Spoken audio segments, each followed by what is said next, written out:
तुम्ही काय करणार. Hello and welcome to my own law classes. This is Advocate Preeti Patwa here.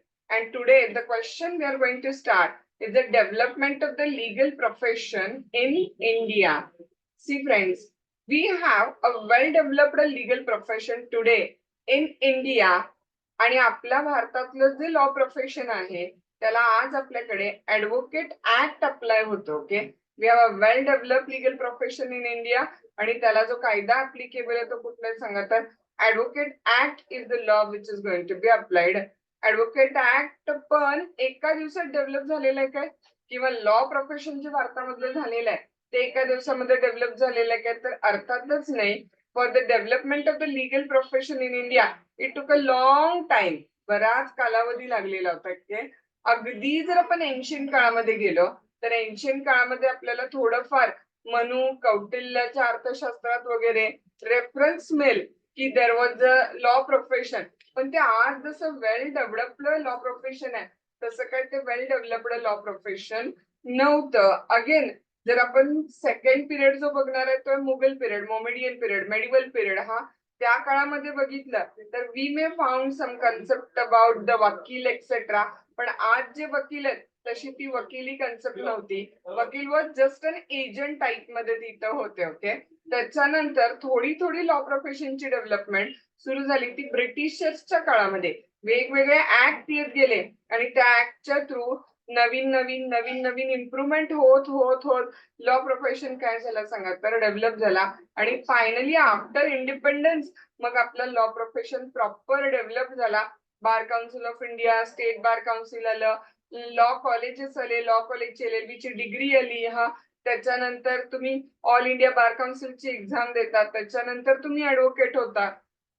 ही सगळी development after independence development. So ह्या क्वेश्चनचं उत्तर development of the legal profession in India discuss करण्यासाठी आपल्याला 4 पेजेसच्या through जायचं. Okay, legal profession in ancient India, legal profession in medieval India, legal profession in British India आणि legal profession in independent India. आणि या 4 पेजेसच्या through मग आपल्याला काय discuss करायचे सांगा तर development of the legal profession in India discuss करायच्या. For that we need to go of course in our notes. So I share with you the notes and we will proceed.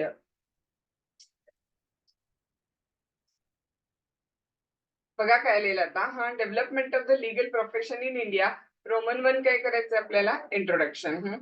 According to the supreme Court legal profession हे कोण आहे सांगा तर of course ज्युडिशरीचा partner आहे. तुम्हाला माहिती आहे law profession खूप महत्वाचं प्रोफेशन आहे. जजेस एकटेच कोर्टमध्ये बसून काय करणार आहेत सांगा, ऍडव्होकेट आहे म्हणून जजेस आहेत, जजेस आहेत म्हणून ऍडव्होकेट आहेत, right. So administration of justice मध्ये लॉ प्रोफेशन हे ज्युडिशरीचा पार्टनर आहे, right. Development of the legal profession in India has gone through the various stages. अलग अलग स्टेजेसच्या थ्रू ते गेलेलं आहे. जसं की बघा, legal profession in ancient India, legal profession in medieval India, legal profession in British India, legal profession in independent India. So one by one this development we are going to see. Okay, Roman 2 accordingly you are going to make after the introduction. Roman 2 development of the legal profession in India. आणि त्यात मग A point कुठली development टाकायच्या पहिल्यांदा आपल्याला ancient India मध्ये काय position होती we are going to see. In India during the earlier period, हा प्राचीन भारतामध्ये काय होतं बघा, people were living in a small groups. लोक छोट्या छोट्या ग्रुप मध्ये राहत होते. The head of the groups of the tribe delivered the justice. प्रत्येक ग्रुपचा एक हेड असायचा, त्या ट्राईबचा एक हेड असायचा आणि तो हेडच जस्टिस काय करायचा द्यायचा. ते पण कुठं सांगा, प्रॉपर ओपन स्कायच्या खाली वगैरे, under the open sky. Before all the member open argument were made. सगळी समोर असायची, सगळी जणांच्या समोर आर्ग्युमेंट केले जायचे. हा, आणि हेड ऑफ द ग्रुप काय करायचा तर डिसिजन द्यायचा. There are no specialist like a lawyer during those days. असं लॉयर ही काय कन्सेप्ट डेव्हलप नव्हती. ऑफकोर्स वेन थोडं मग राजा ही कन्सेप्ट आली पुढे जाऊन. Okay, when the kingship was established in the society, मग न्याय द्यायला कोण सुरू करायला लागलं सांगा तर राजा न्याय द्यायचा प्रजेला. King delivered the justice. In a king's court the king was advised by the councillor. किंगला म्हणजे राजाला सल्ला द्यायला त्याचा सल्ला देणारे काउन्सिलर असायचे. The law of those days was rooted in the Hindu religion and the custom and dharma was protected by the king. Law म्हणजे काय होतं सांगा, ऑफकोर्स हिंदू धर्मातले जे काही नियम परंपरा तेच लॉ असायचे आणि धर्माचं रक्षण करता प्रोटेक्टर कोण होता तर राजा, king was the protector. Though there was no institution of a lawyer, some intellectual people serve the justice. Lawyer अशी काही इन्स्टिट्यूशन नव्हती काय, पण काही इंटेलेक्च्युअल लोक असायचे की ज्यांचा धर्माचा अभ्यास आहे ते न्याय द्यायचे. From the stories of the Maryada, Ramanna, Vikramaditya यांच्या स्टोरीज मध्ये आपल्याला थोडेफार काही कन्सेप्ट सापडतात. We are well aware of these wise men who solve the critical cases of those days. During those days the legal profession was administered by the administrator. Okay, for some time काय असायचं सांगा, धार्मिक head पण जे religious gurus वगैरे आहेत ते पण डिसिजन द्यायचे. Okay, for some time religious had dominated the society in the administration of justice. During those काय व्हायचं त्या काळामध्ये, ज्याच्यावर अन्याय झालाय ना तो सफरर आहे, बरोबर. द सफरर म्हणजे आजच्या काळातला प्लेंटिफ किंवा कंप्लेनंट. प्रेझेंटेड त्याची तक्रार म्हणजे प्लेंट. ओके, ज्याला आज आपण प्लेंट म्हणतो. During those days the sufferer presented the plaint before the king in his court and thereafter the court summoned the defendant to submit the reply. जो कोणी तक्रारदार असेल तो राजाच्या समोर आपली तक्रार ठेवायचा. मग राजा जो कोणी दोषी असेल किंवा ज्याच्यावर आरोप लावलेला त्याला बोलवून घ्यायचे. ओके, समन सत्ता आपण शब्द वापरतो तो. So king summon the dependent to submit the reply. Then court, मग म्हणजेच राजाचं कोर्ट होतं अर्थात त्यावेळेला. ते मग काय करायचं सांगा तर इन्व्हेस्टिगेशन करायचं. हा, the court then investigated the matter on the evidence. The king took the advice of the religious head and the wise courtiers. राजा वेळ पडली तर काय करायचं सांगा, धर्मगुरूंचा किंवा हुशार लोकांचा सल्ला घ्यायचा आणि मग फायनली राजा न्याय द्यायचा. And delivered the judgement. The same procedure was followed in the all cases. Around अशीच प्रोसिजर सगळ्या केसेस मध्ये फॉलो केली जायची. सो इन शॉर्ट, हा सुरुवातीला people was living in a small group. Group head was used to give the justice or in the open sky. Open arguments was made. Then slowly king came. King started to give the justice. Even sometimes the religious head was giving the justice. B point baga, legal profession in the medieval India now. During the Muslim period, there was no institution of the legal profession. Okay, Muslim period मध्ये अशी as such institution of legal profession काही नव्हती. Both the parties of the litigant appoint their vakil.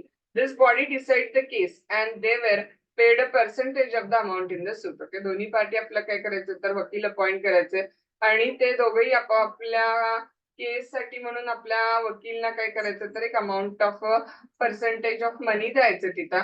The court is the power to decide who should be allowed to appear as a vakil. पण जसं मी तुम्हाला सांगितलं की vakil of medieval period was not like that today. Medieval काळातले जे वकील आहेत ते आजच्यासारखे नव्हते. ते एक फक्त एजंट टाइप ऑफ काम करायचे. Okay, they act as an agent for the principal but not like as a lawyer. Okay, जवळजवळ काय झालं सांगा तर this same system was continued in the North India even under the rule of East India company.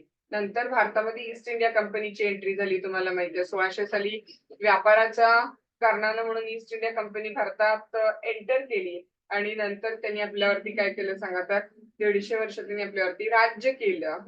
Now legal profession in the British India काय बघा आता तिथं. हा, during the British period modern legal system develop in India. आजची legal system सुरू कुठे झाली, British period मध्ये डेव्हलप व्हायला सुरू झाली. Before 1726 the court derive their power not from the British crown but from the East India company. हा, पूर्वी भारतात कोणाला सांगा ईस्ट इंडिया कंपनी आली. बऱ्याच काळावरती कुणाच्या पॉवर चालायच्या, ईस्ट इंडिया कंपनीच्याच पॉवर चालायच्या. आणि मग नंतर ईस्ट इंडिया कंपनीने पॉवर कुणाला दिलेल्या होत्या तर ब्रिटिश क्राऊनला दिलेल्या होत्या 1858च्या बंड नंतर. Okay, charter of 1661 has already prescribe the English law. Okay, मग बऱ्याच काळ आपण इंग्लिश लॉ भारतात काय करायचो तर फॉलो करायचो.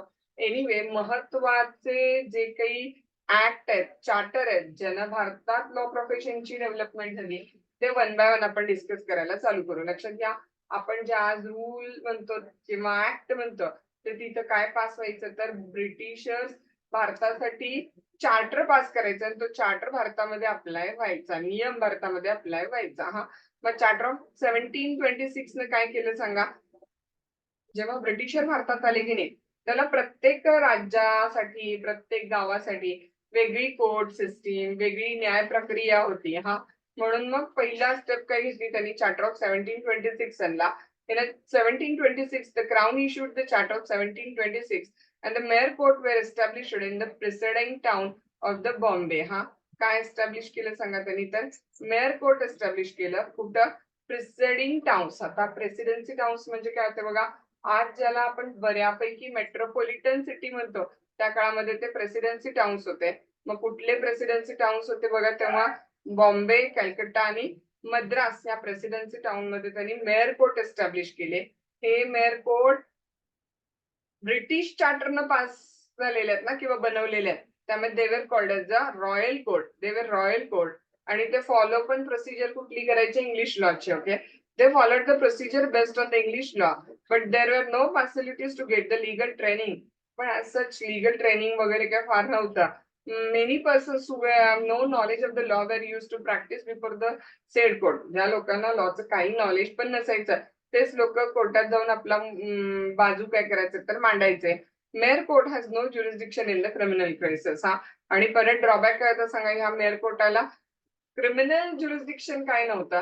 ते क्रिमिनल ज्युरिस्डिक्शन कोणाला होता, तर गव्हर्नर जनरलला होता. हा, the criminal jurisdiction was conferred on the governor general. So in short 1726 न काय स्टेप आली सांगा, तर प्रेसिडेन्सी टाउन बॉम्बे, कलकत्ता, मद्रास मध्ये मेयर कोर्ट एस्टॅब्लिश केलं. त्या मेयर कोर्टामध्ये खरंच लिगल प्रोफेशनल काय वेल डेव्हलप्ड नव्हते, ज्यांना लॉचं काही नॉलेज नव्हतं, अशीच लोक तिथं प्रॅक्टिस करायचे. पुढची स्टेप आली 1753 चार्टर आलं. हा, चार्टर ऑफ 1753 बघा, charter of 1753 issued to modify the charter of 1726. 1726च्या चार्टर मध्ये मॉडिफिकेशन केले 1753च्या चार्टरनं. This charter also ignored the significant provision of the legal training and education relating to the legal practitioner. पण ह्या पण चार्टरनं असं लीगल ट्रेनिंग, लीगल प्रोफेशनला काही education हे काय आणलं नाही. Okay, so in short same again, even after the charter of 1753 legal profession well organised नव्हतं. हा, देन कुठलं आलं बघा, चार्टर ऑफ 1774 आलं. हा, 1774चं charter.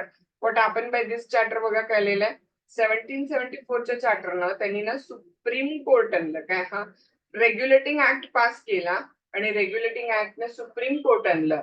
Regulating act 1773 empowered the British Crown to establish, काय एस्टॅब्लिश केलं सांगा, तर सुप्रीम कोर्ट एस्टॅब्लिश केलं. कुठं? कलकत्त्याला, चार्टर इश्यू करून. Okay, by issuing a charter. Accordingly Supreme Court at Calcutta was issued by the charter of 1774. Okay, regulating ऍक्टने ठरवलं सुप्रीम कोर्ट आणायचं आणि चार्टर ऑफ 1774 न सुप्रीम कोर्ट आणलं. कुठं? कलकत्त्याला.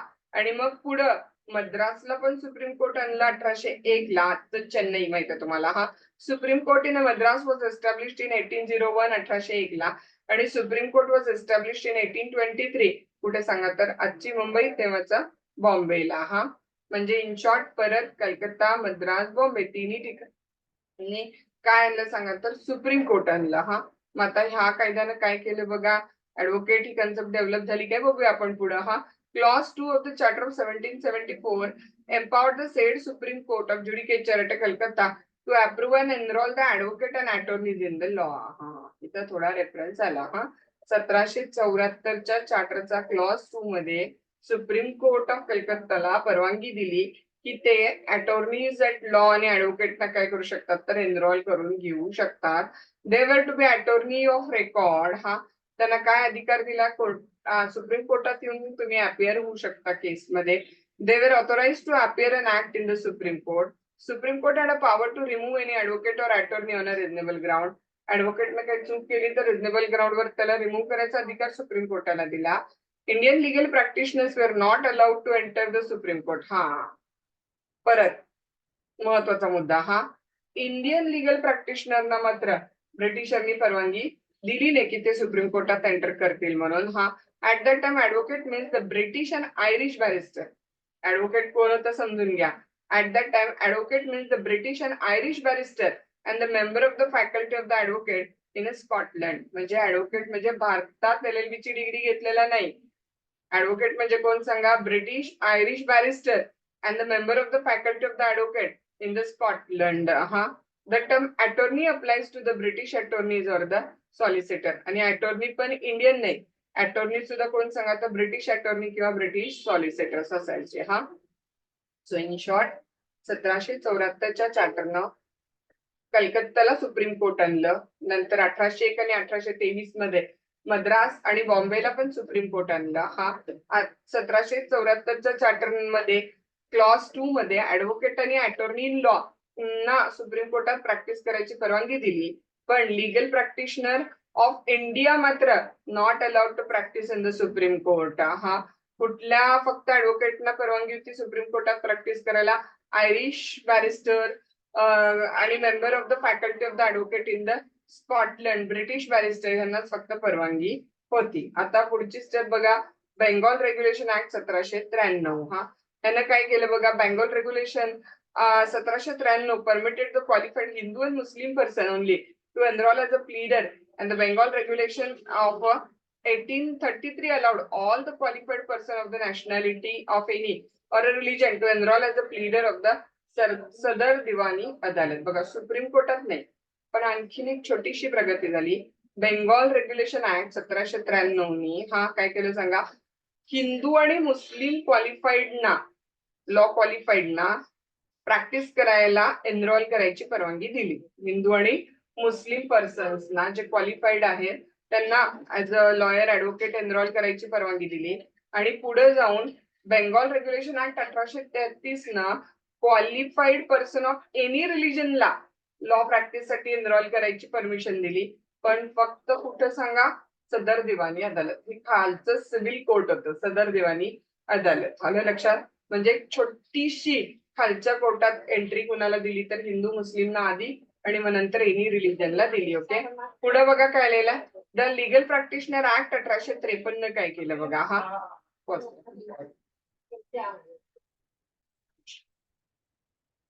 आता लिगल प्रॅक्टिशनर ऍक्ट 1853 हा, ह्यानं काय केलं बघा, this act authorise the barrister and attorneys of the supreme Court to plead in any of the company's court subordinate to the Sadar court. Okay, जे बॅरिस्टर अँड अटॉर्नीज फक्त सुप्रीम कोर्टामध्ये प्रॅक्टिस करत होते ना, त्यांना कंपनीच्या कुठल्याही कोर्टामध्ये प्रॅक्टिस करायचा अधिकार दिला, जे सदर दिवाणी अदालतच्या खाली आहेत. Of course subject to the rules in force in the said subordinate court. हा, as regard the language or otherwise, त्या आता कोर्टामध्ये जे रूल आहेत सब्जेक्ट टू दॅट रूल ती प्रॅक्टिस त्यांना करावी लागेल तिथं. हा, त्याच्यानंतर मग पुढची स्टेप काय आली बघा, इंडियन हायकोर्ट ऍक्ट आला 1861चा.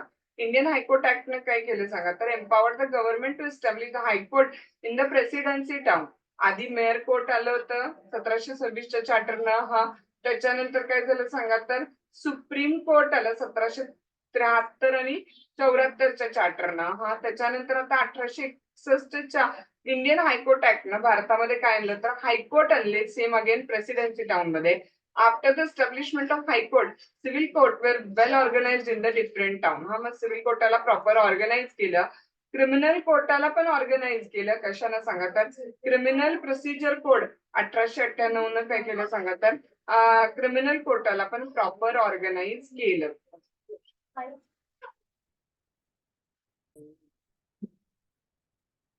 Now the letter patent of 1865 of a High Court of a Calcutta. कुठला? 1865 चा लेटर पेटंट. हा, लेटर पेटंट ऑफ 1865 ना लीगल प्रॅक्टिशनरच्या एनरोलमेंटची प्रोव्हिजन केली होती. Provide for the enrolment of legal practitioner. High court of judicature at Calcutta, कलकत्ताचं जे हायकोर्ट होतं त्याने एम्पॉवर केलं. काय एम्पॉवर केलं बघा, टू अप्रूव्ह, हा, ऍडमिट आणि इन्व्हॉल्व so many advocate, वकील and attorneys the said high court shall deem fit. हायकोर्टाला जेवढे आवश्यक असतील तेवढे ऍडव्होकेट, वकील, अटॉर्नीज ना ते अप्रूव्ह करून मीट करून एनरोल म्हणजे त्यांची नोंदणी करायची काय केली सांगा, तर परवानगी दिली होती. आणि ते ऍडव्होकेट, वकील, अटॉर्नीज काय करू शकतील सांगा, could appear for the suit of the said high court.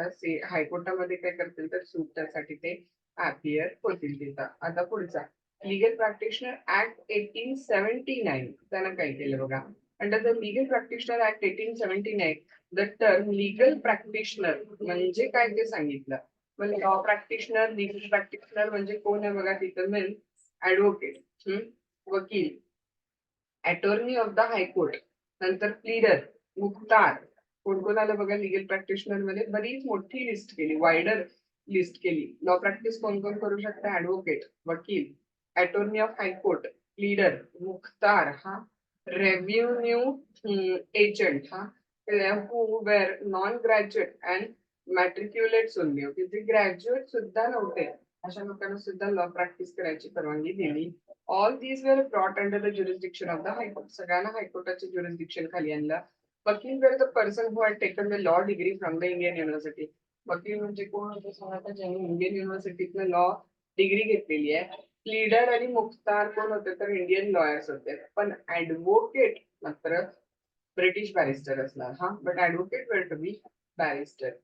Section 5 of the Act says that every person entered as an attorney on the roll of a high court would be entitled to practice in all the courts subordinate to such a high court and in the revenue offices. हा, section 5 of the Act ने काय सांगितलं, जो कोणी attorney म्हणून enrol झालेला हायकोर्टामध्ये त्याला इंडियातल्या सगळ्या सबऑर्डिनेट कोर्टात प्रॅक्टिस करायचा अधिकार दिला. आणि इव्हन महसूल खात्यामध्ये म्हणजे रेव्हेन्यू ऑफिसर्स मध्ये पण प्रॅक्टिस करायचा अधिकार दिला. सेक्शन 6 न काय केलं बघा, Section 6 of the Act empowered the High Court to make a rule consistent with this Act and the suspension, dismissal of the pleader Mukhtar. Okay, Section 6 ला काय केलं सांगा, तर त्यांना सस्पेंड करायचं असेल तर, डिसमिस करायचं असेल मुख्तार प्लीडरना, तर काय करायचं त्याची तरतूद केली. Section 7 of the Act deal with the power to issue certificate to the pleader and Mukhtar. Pleader Mukhtar त्यांना सर्टिफिकेट इश्यू करायचं प्रॅक्टिस, त्याचा अधिकार सेक्शन 7 ने दिला. सेक्शन 8 ने काय केलं बघा, Section 8 empowered the pleader to practice in the court and the revenue officers after enrollment. तुम्ही एनरोलमेंट केल्यानंतर म्हणजे तुमची नोंदणी करून घेतल्यानंतर, रजिस्ट्रेशन करून घेतल्यावर तुम्ही प्रॅक्टिस करू शकता असं सेक्शन 8 ने सांगितलं तिथं. सेक्शन 9 ना empowered the Mukhtar to practice in a court after enrollment. मुख्तार्सला जर इंडियन कोर्टामध्ये प्रॅक्टिस करायची असेल तर एनरोलमेंट केल्यानंतर ते प्रॅक्टिस करू शकतात म्हणून सांगितलं. देन सेक्शन 12 न काय केलं बघा, High Court can suspend or dismiss any pleader or a mukhtar if he was convicted for any criminal offense. जर मुख्तार प्लीडर यांनी एखादा क्रिमिनल ऑफेन्स म्हणजे गुन्हा केला तर त्याला सस्पेंड करायचा अधिकार सेक्शन 12 ने दिला.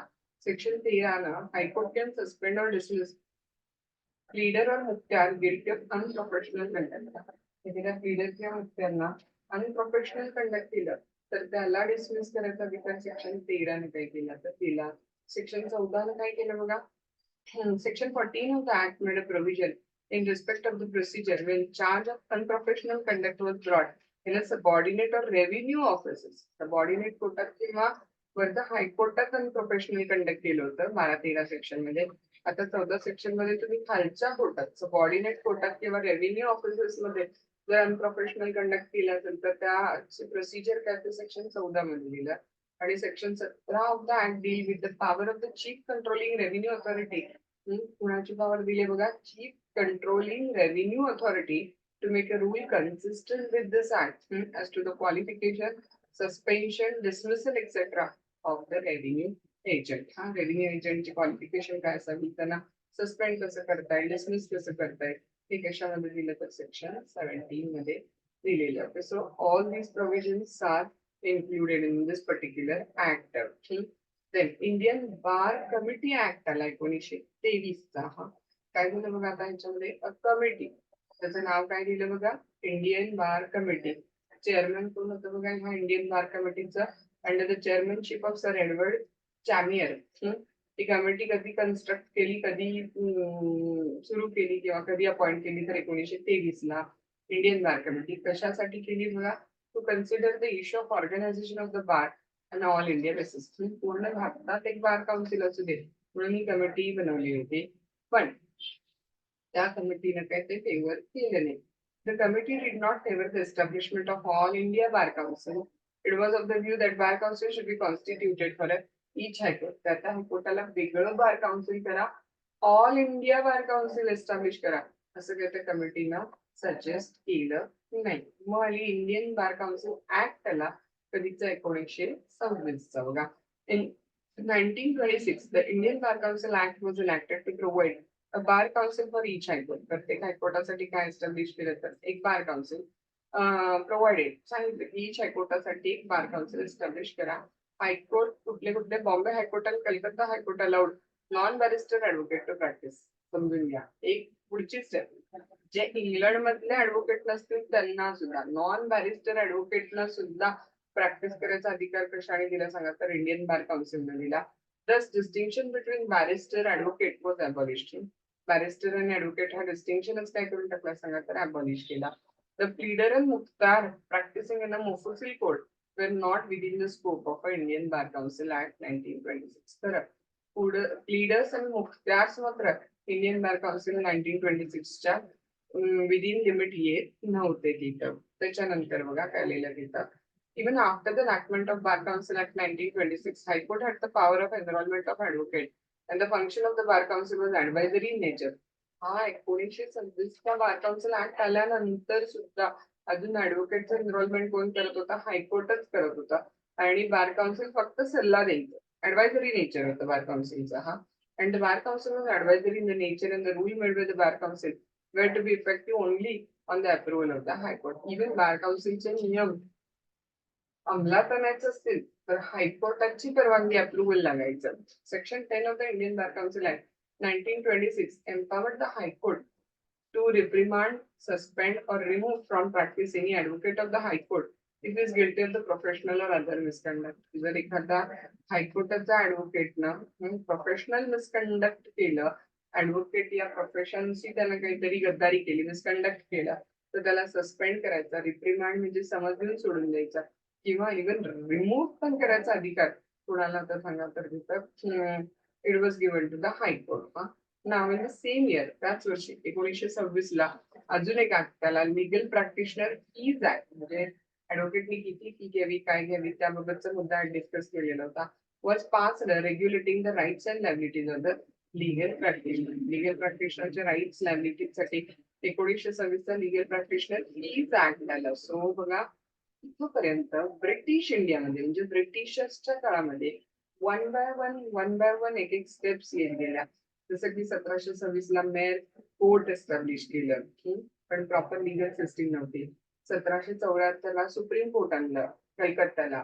नंतर 1801 आणि 1826 ला ते जे सुप्रीम कोर्ट होतं ते मुंबई आणि मद्रासला आणलं.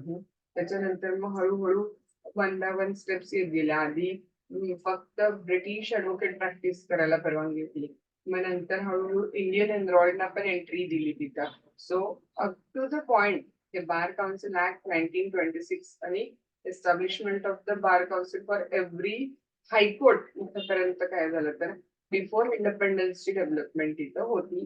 बार काउन्सिल ऑफ इंडिया अजून एस्टॅब्लिश केलं नव्हतं, आणि bar council for every high court होतं, तर त्याच्या पॉवर फक्त ऍडवायझरी होत्या.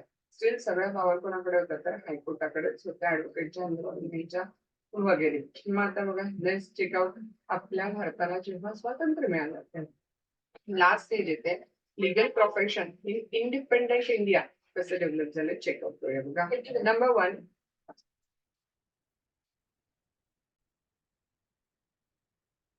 ऑल इंडिया बार कमिटी 1951 ही इंडिपेंडंट भारतातली पहिली स्टेप आहे. ऑल इंडिया बार कमिटी 1951.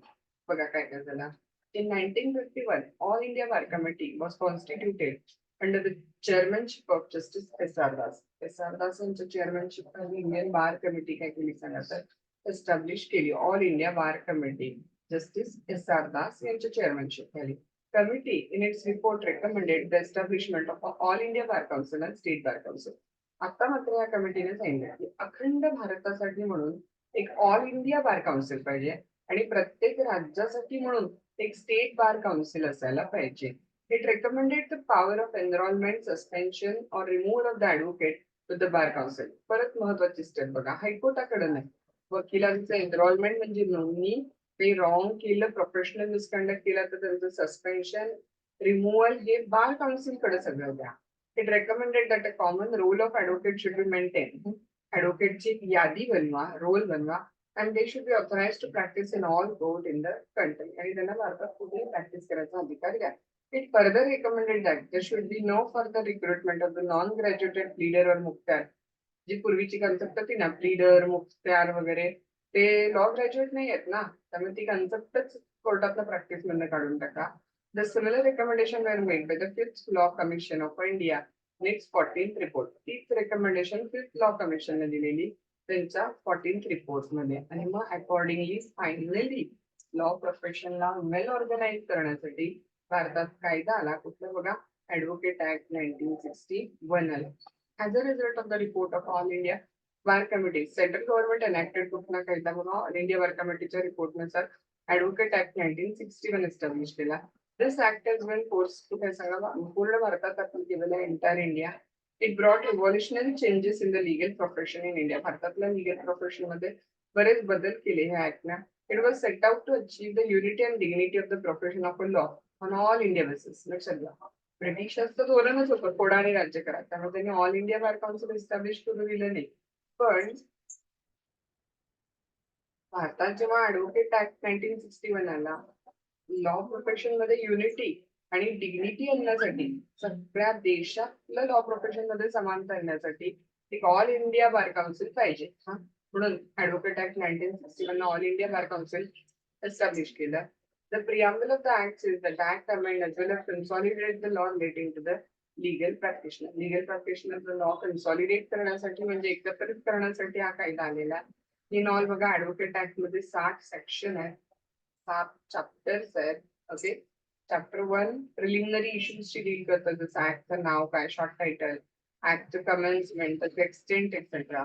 चॅप्टर 2 डील करतं कशाशी सांगा, बार काउन्सिल दोन्ही, स्टेट बार काउन्सिल पण आणि बार काउन्सिल ऑफ इंडिया पण, ज्याच्यामध्ये सेक्शन 3 ते 15 येतं. नंतर ऍडव्होकेटला ऍडव्होकेटच्या यादीमध्ये ऍडमिट कसं करायचं, त्याचं एनरोलमेंट म्हणजे नोंदणी कशी करणार, अर्ज कुठं करायचा, काय कागदपत्र जोडायची, एनरोलमेंट ऑफ ऍडव्होकेटची प्रोसिजर काय असेल. Chapter 3 deal with admission and enrolment of the advocate and content section किती ते किती सांगा, 16 to 28 आहे तिथं. त्याच्यानंतर बघा next one, chapter 4 deal with the right to practice. Chapter 4 कशाशी डील करते सांगा, ऍडव्होकेटचा राईट टू प्रॅक्टिसशी डील करते. चॅप्टर 5 सेक्शन 35 पासून 44 पर्यंत आहे, ते ऍडव्होकेटच्या कंडक्ट बाबत आहे. म्हणजे त्यांनी प्रोफेशनल मिसकंडक्ट केलं तर काय होईल, त्यांची शिक्षा काय आणि एव्हरीथिंग. देन चॅप्टर 6 किरकोळ प्रोव्हिजन आहेत, बाकीच्या मिसलेनियस इश्यूज आहेत. आणि चॅप्टर 7 मध्ये काही टेम्पररी प्रोव्हिजन दिलेले आहेत. ओके, सो ऍडव्होकेट ऍक्ट 1961 ना आधीचा Indian bar council act 1926 abolish केला, रिपील केला.